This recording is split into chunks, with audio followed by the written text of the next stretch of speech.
इसमें तो कोई डाउट नहीं है कि मैंने डे फर्स्ट से ये बात की थी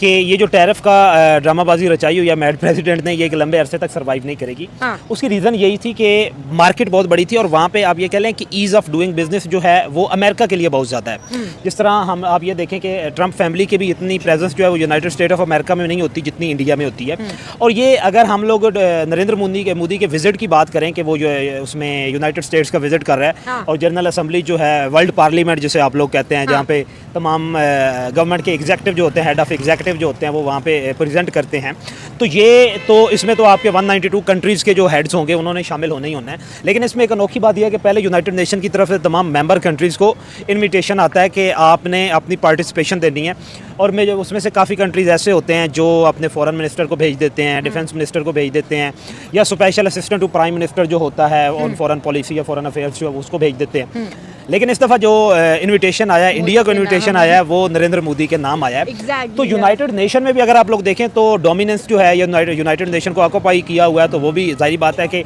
यूएस एग्जीक्यूटिव ने किया हुआ है। उसमें ये नहीं है कि आप उनकी कोई पर्सनल विल जो है यूनाइटेड नेशन की या उनके जो प्रेसिडेंट हैं एंटोनियो गोत्रे क्या नाम है उनका, उनकी कोई शामिल होती हो। तो इसमें एक ये भी हो सकता है कि क्योंकि अगर अमेरिका जो है वो सेपरेट इनविटेशन भेजता नरेंद्र मोदी को यूएस का, तो फिर एक पब्लिक प्रेशर भी आना था नरेंद्र मोदी वो तो उन्होंने ऑलरेडी रिजेक्ट किया हुआ है वो, हाँ, और वो उन्होंने ऑलरेडी ट्रम्प का एक इनविटेशन जो पर्सनल इनविटेशन था बायलैटरल मीटिंग का, वो नरेंद्र मोदी ने रिजेक्ट किया है। उसकी आप देखें ना, वो रिजेक्ट किया क्यों था? क्योंकि पब्लिक प्रेशर था। आपको पता है कि बड़ी नेशनलिस्ट नेशन है इंडिया, और अब उन्होंने ये कहना था कि आप ये कह लें कि अगर ये इनविटेशन नरेंद्र मोदी एक्सेप्ट करते तो उनका वोट बैंक जो है उसमें भी बड़ा फर्क आना था कि जिस अमेरिका को हम लोग आंखें दिखा रहे हैं, जिसको हमने कहा है कि we will not purchase F-35 जो है, और उसके बाद आपके पास जो है हमें टैरिफ से कोई फर्क जो है वो भी नहीं पड़ता। तो ये सारी बातें थी, और फिर अगर वहाँ का विजिट करना, अब एक नरेंद्र मोदी के पास भी आप ये कह लें कि एक सेफ साइड आ गई है कि यूनाइटेड नेशन की जनरल असेंबली में तो हेड ऑफ द स्टेट्स ने जाना ही जाना होता है और हर मेंबर कंट्रीज ने उसमें पार्टिसिपेशन जो है वो देनी होती है। तो इसमें नरेंद्र मोदी अगर जाएंगे तो वहाँ पे यूएस प्रेसिडेंट के साथ जो है वो साइडलाइन मीटिंग जो है वो भी ऑलरेडी फिक्स होगी, क्योंकि जो है आप ये कह लें कि सितंबर के स्टार्ट में जो है उनकी मिनिस्ट्री ऑफ एक्सटर्नल अफेयर्स में से कोई ना कोई जो है रिप्रेजेंटेटिव वो यूनाइटेड स्टेट में चला जाएगा और वहाँ पे जाके मीटिंग स्केड्यूल जो है वो हो जाएगी। दूसरी बात ये है कि आप जिस तरह 1 अगस्त से टैरिफ स्टार्ट किया गया, फिर 7 अगस्त को कहा गया, फिर 25 अगस्त को उसके 27 को उसकी डेडलाइन जो है वो दी गई, फिर उसके बाद उसको जो है वो एक्सटेंड कर दिया गया अक्टूबर तक। अक्टूबर के बाद जो है हम इसको रिकंसीडर करेंगे और सोचेंगे कि हमने ये टैरिफ जो है वो इम्पोज करना है या नहीं। इंटरनेशनल ट्रेड जो है ना, अमेरिका ने जो सबसे बड़ी गलती की है ना, वो ये की है कि मैन्युफैक्चरिंग इंडस्ट्री जितनी जो थी, आप कह लें कि ब्रिटेन वुड एग्रीमेंट के थ्रू जो है उन्होंने अमेरिका से बाहर शिफ्ट की। उस वक्त प्रेसिडेंट निक्सन जो थे, जिनका आपको पता ही है कि एक बड़ा स्कैंडलाइज प्रेसिडेंट थे यूनाइटेड स्टेट ऑफ अमेरिका, के बाद में रिज़ाइन करना पड़ा था। और उसमें डॉलर को उन्होंने मेनटेन करने के लिए जो आपकी डॉलर की ये था कि प्रिंटिंग थी, जिसके पीछे के 7 ऑन्स जो है वो गोल्ड जो है वो रिजर्व करना होता था, उसको उस पॉलिसी को भी उन्होंने ख़त्म कर दिया था ब्रिटेन वुड एग्रीमेंट के जरिए। कहा था कि हम जितना चाहेंगे डॉलर जो है अपनी मर्जी के मुताबिक उसको प्रिंट करेंगे।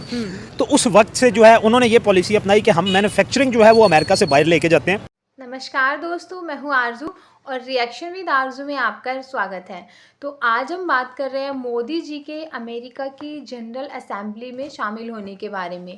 तो जब से ट्रंप ने 50% का टैरिफ भारत पर इम्पोज किया है, तो भारत ने भी उस पर रिएक्ट किया और कहा कि अमेरिका चाहे जितना टैरिफ लगा ले, लेकिन भारत अपनी पॉलिसीज़ चेंज नहीं करेगा। और लोगों ने भी अमेरिकी प्रोडक्ट्स का बायकॉट करना शुरू कर दिया है, और जो मैन्युफैक्चरिंग भारत ने अपनी अमेरिका में सेट की हुई थी उसको all over the world shift करने का फ़ैसला किया है। तो जिस तरह से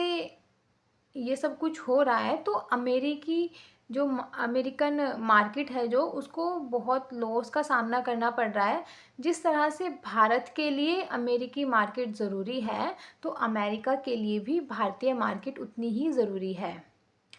तो इसलिए ट्रंप ने मोदी जी को एक पर्सनल इनविटेशन भी भिजवाया, लेकिन मोदी जी ने उसको रिजेक्ट कर दिया, और जब असेंबली की तरफ से इनविटेशन आया तो तब उसको एक्सेप्ट किया गया। तो चलिए जानते हैं कि लोगों का इस बारे में क्या कहना है। अगर बाहर से हमारे पास स्पेशल एशियन में वियतनाम हो गया, एशिया हो गया, उसके अलावा यूरोप में उन्होंने भेज दी, उसके अलावा जर्मन वगैरह में और इस एरिया में ऑस्ट्रेलिया में उन्होंने भेज दी, कनाडा में उन्होंने शिफ्ट कर दी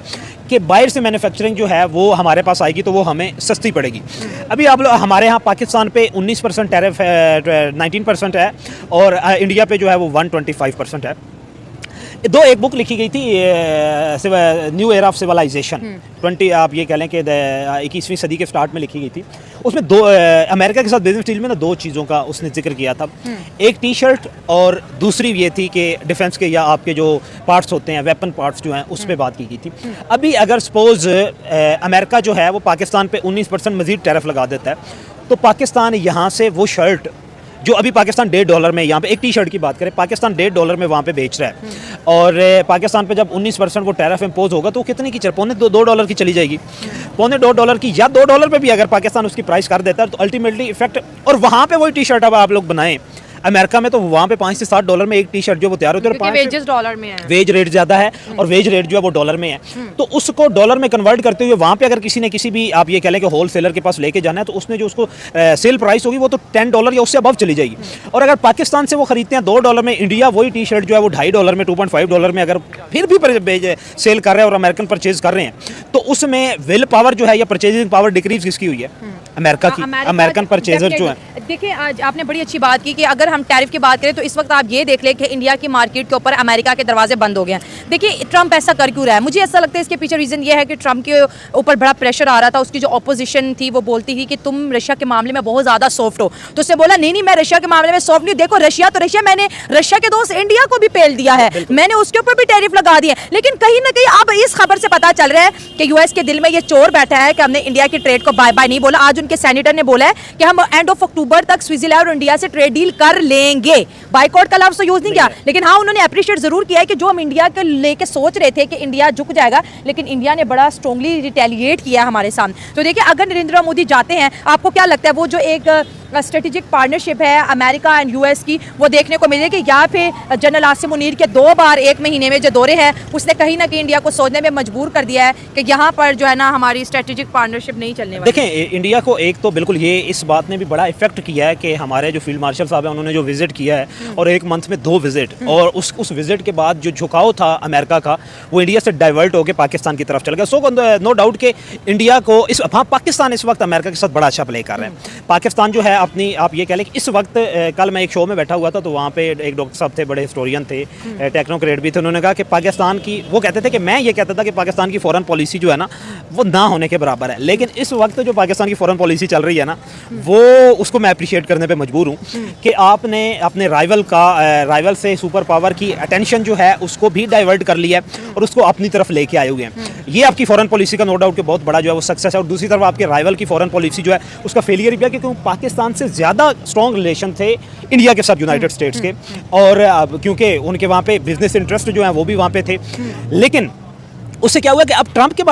बारे में हम लोग कोई भी आप जितने बड़े किसी पॉलिटिकल एनालिस्ट से बात कर लेना, वो ये कहता है कि ट्रंप के बारे में हम लोग कोई परसेप्शन जो है वो क्रिएट ही नहीं कर सकते। जहाँ पे डॉक्टर एस जयशंकर नहीं दे सके तो नहीं दे सके, डॉक्टर एस जयशंकर नहीं दे सके तो और कौन दे सकता है? अब एक ये देखे ना कि रूस और यूक्रेन की वार पे ज़ेलेंस्की को उन्होंने व्हाइट हाउस में बुलाया और उन्होंने वहाँ पे क्लियरली क्या कहा कि you are gambling with the lives of people वहाँ पे, और बेइज्जत करके, और ज़ेलेंस्की ने वहाँ पे व्हाइट हाउस का जो डिनर था उसको भी रिजेक्ट कर दिया और डिनर भी नहीं किया। और ट्रंप ने ये भी कहा, और अजीब तमाशा बनाया हुआ, तो मेरी बात जो है वो नहीं मान रहे। अब उसमें यह था, उसके बाद फिर प्यूटन के साथ मुलाकात की और प्यूटन की तारीफें जो है वो शुरू कर दी कि प्यूटन जो है, अब प्यूटन की तारीफें तो शुरू, ये ज़ेलेंस्की को कहा कि मेरी टर्म्स एंड कंडीशन पे आप वॉर रुकवाएंगे, प्यूटन को कहा कि वो मेरी टर्म्स एंड कंडीशन पे आएंगे। प्यूटन ने भी अच्छा प्ले किया, उस वक्त कहा कि mister president we are with you, लेकिन उसके बाद उसने कहा कि मैं अपनी मर्जी से खेलूंगा। फिर क्या हुआ कि जब उन्होंने इसराइल और ईरान की वॉर जो है वो स्टॉप हुई है, तो उसके बाद उसने प्रेशर बिल्ड करना शुरू किया, और नोबेल प्राइज का जो है वो भी उसको एक क्रेज जो है वो चढ़ा हुआ है कि वो भी मैंने लेना है। वो बराक ओबामा को अपना कंपटीटर, वो कह रहे हैं बराक ओबामा को नोबेल पीस प्राइज, मैं उससे बेहतर हूँ। हाँ वो बिल्कुल, लेकिन आप ये कह लेना कि बराक ओबामा की आप 2 टर्म्स अगर आप लोग देखें तो बराक ओबामा का कोई ऐसा इमेच्योर डिसीजन नहीं था, कोई उसे बराक ओबामा की एक बात थी, कोई बंदा पूरी दुनिया में ये नहीं कहता था कि he is a immature president, और डोनाल्ड ट्रंप के बारे में हर बंदा दूसरे महीने में कहना शुरू कर देता है कि ये जो आज की बात कर रहा है कल इसे पता ही नहीं होना मैं क्या कर रहा हूँ। सबसे बड़ी ये है कि जब इंडिया पे टैरिफ इंपोज किया गया, क्यों किया गया कि आप लोग ऑयल ले रहे हैं रशिया से, और एक जर्नलिस्ट ने क्वेश्चन किया कि you are also making in oil deal with Russia. आप इतने रेयर मेटल्स रशिया से कहते हो, हाँ। Okay I will check. हाँ, आई विल चेक के कहते हैं तू प्रेसिडेंट का है कि तुझे पता नहीं तुम्हारे मुल्क के, देख- और वहां पे भी ये बहुत ज्यादा इसको शर्मिंदगी का सामना देखे ना, करना पड़ा। एम्बेरसमेंट तो वहाँ पे बहुत ज्यादा थी ना कि आई विल चेक का मतलब ये है सिर्फ कि सारी बातें छोड़ो, नरेंद्र मोदी और ट्रम्प को आप किस फ्रेम में आप देखते हैं? क्योंकि देखिए नरेंद्र मोदी का एजेंडा बड़ा साफ है कि जैसे ये बोल रहे थे कि इंडिया के पास 17 दिन है, फिर कह रहे 15 दिन रह गए, टैरिफ इंपोज होने वाला है, आप कह रहे एंड ऑफ अक्टूबर तक हम कोशिश करेंगे। क्योंकि देखिए अगर ये टैरिफ इंपोज हो जाता है तो इंडिया के अंदर जो यूएस के इन्वेस्टर है उनको इंडिया पहली फुर्सत में निकालेगा कि निकलो, क्योंकि जब इंडिया को लेना देना नहीं है तो फिर तुम इंडिया में तो बिजनेस नहीं कर सकते हो, ठीक है। और उसके बाद अगर आप देखें तो आज नरेंद्र मोदी का यूएस का विजिट जो है पॉसिबल है, और हम अक्सर ये कहती हूँ और मैं बार बार कहती हूँ कि इंडिया अमेरिका को नहीं खोना चाहता। Absolutely. इंडिया ट्रम्प के साथ बैठेगा, ट्रम्प के साथ डील भी करेगा, और ट्रम्प के साथ वो तमाम जैसे डिफेंस डील होगी, इंटेलिजेंस शेयरिंग होगी, लेकिन कहीं ना कहीं अब वो ट्रस्ट इशू भी है ना। अब आप दोनों को किस फ्रेम में, जैसे हाउडी मोदी हमने देखा ट्रम्प और नरेंद्र मोदी का, अब आप किस तरह देखते हैं नरेंद्र मोदी का विजिट, और जो इंडियन डायस्पोरा है जो इस वक्त अमेरिका के अंदर है, जो इंडिया की बिजनेस कम्युनिटी अमेरिका के अंदर है, वो अपने प्राइम मिनिस्टर से इस वक्त क्या एक्सपेक्ट कर रही होंगी? देखें, पहली बात, जो ट्रस्ट डेफिसिट जो है ना, जो डेवलप हो चुका है ना इस वक्त, ये ट्रस्ट डेफिसिट तो खत्म नहीं हो सकता। अब जिस तरह आपने बात की ना कि इंडिया अमेरिका को नहीं खोना चाहता और अमेरिका इंडिया को भी नहीं खोना चाहता और अमेरिका पाकिस्तान को भी नहीं खोना चाहता, लेकिन इंडिया अमेरिका के लिए मसला यह है कि पाकिस्तान और इंडिया दोनों के साथ वो सेम पेज पे जो है वो बात भी नहीं कर सकता। उसे तो सबसे पहले तो जब ट्रम्प को टैरिफ इम्पोज करना ही था तो उसे अपना कंप्लीट होमवर्क करना चाहिए था पहले। अगर उसने टैरिफ इम्पोज किया है, उसको इम्पोज करने का रीज़न क्या था कि भारत रशिया के साथ ट्रेड कर रहा है, लेकिन अगर भारत रशिया के साथ ट्रेड कर रहा है तो अमेरिका भी तो रशिया के साथ ट्रेड कर रहा है ना, तो उसे जो ये टैरिफ सैंक्शंस भारत पर लगाए हैं वो खुद पर भी लगाने चाहिए थे।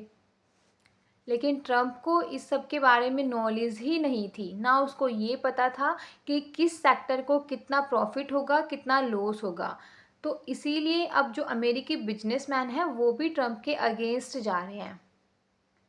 क्योंकि उसी के कारण जो इंडिया जैसी बड़ी मार्केट उनके हाथ से जा रही है। और ये सब कुछ जानने के बाद अब वो कह रहे हैं कि वो सिर्फ इंडिया को वार्न कर रहे थे, और टैरिफ तो अक्टूबर के लास्ट में इम्पोज होंगे अगर भारत ने उनकी बात नहीं मानी तो ना तो वो इंडिया को स्ट्रॉन्ग होने देना चाहते हैं और ना इंडिया जैसी बड़ी मार्केट को अपने हाथ से जाने देना चाहते हैं,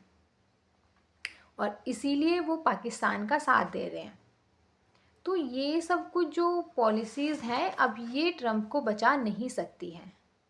आज के लिए इतना ही। जय हिंद, जय भारत। आप लोगों को वीडियोस पसंद आती हैं तो लाइक, शेयर और कमेंट करिए और चैनल को भी सब्सक्राइब कीजिए। Thank you.